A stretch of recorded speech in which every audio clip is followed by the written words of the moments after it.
Monday. By degree the day darkened like winter's twilight, such as bad such as had been at the death of the great Julius Caesar.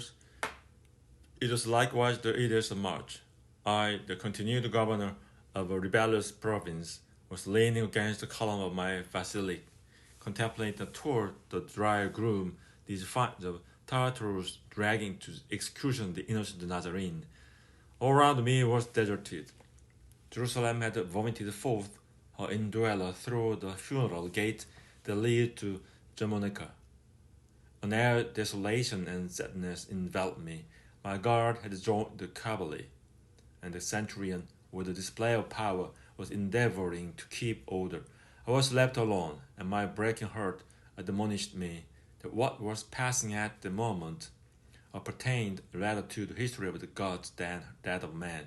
A loud clamor was heard proceeding from Golgotha, which, borne on the wind, seemed to announce an agony such as was never heard by the mortal ears. Dark clouds lowered over the pinnacle of the temple, and setting over the city covered it as a veil. So dreadful were the signs that man saw both in the heavens and on the earth, that Dionysius the Areopagite is reported to have explained either the oath of nature is suffering or the universe is falling apart. While these appalling scenes of nature were transpiring, there was a dreadful earthquake in Lower Egypt, which filled everybody with fear and scared sacred and the superstitious Jews almost to death. It is said Balthazar, an aged and learned Jew of Antioch, was found dead after the excitement was over. Whether he died from alarm or grief is not known. He was a strong friend of the Nazarene.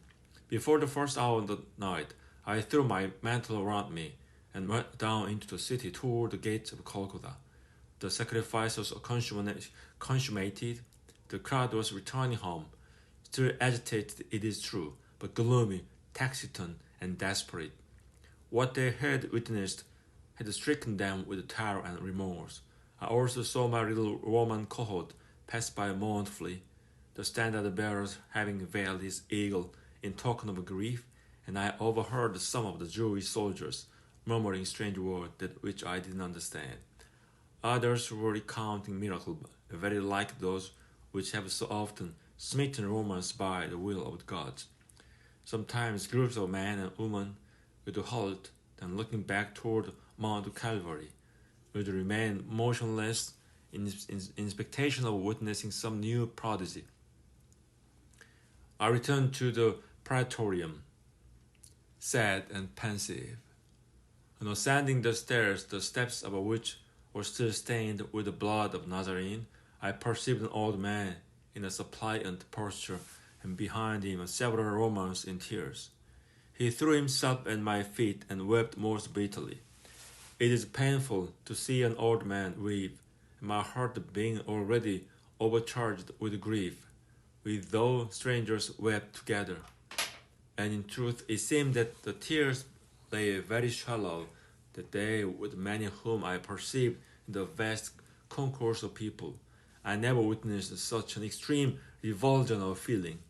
Those who betrayed and sold him, those who testified against him, those who cried, "Crucify him," who had his blood, all slunk off like coldly curs, and washed their teeth with vinegar. As I told that Jesus taught the resurrection and the separation after death, if such should be the fact, that I am sure it commenced in this vast crowd. "Father," said I to him, after gaining control of my feelings, "who are you, and what is your request?" "I am Joseph of Arimathea," replied he, "and I am come to beg of you upon my knees the permission to bury Jesus of Nazareth." "Your prayer is granted," said I to him, and that at the same time I ordered Manlius to take some soldiers with him to superintend the interment, lest it should be profaned. A few days after sepulchre was found empty, his disciples proclaimed all over the county that Jesus had risen from the dead, as he had foretold. This created more excitement even than the crucifixion. As to its truth, I cannot say for certain, but I have made some investigation of the matter, so you can examine for yourself and see if I am in fault, as Herod represent.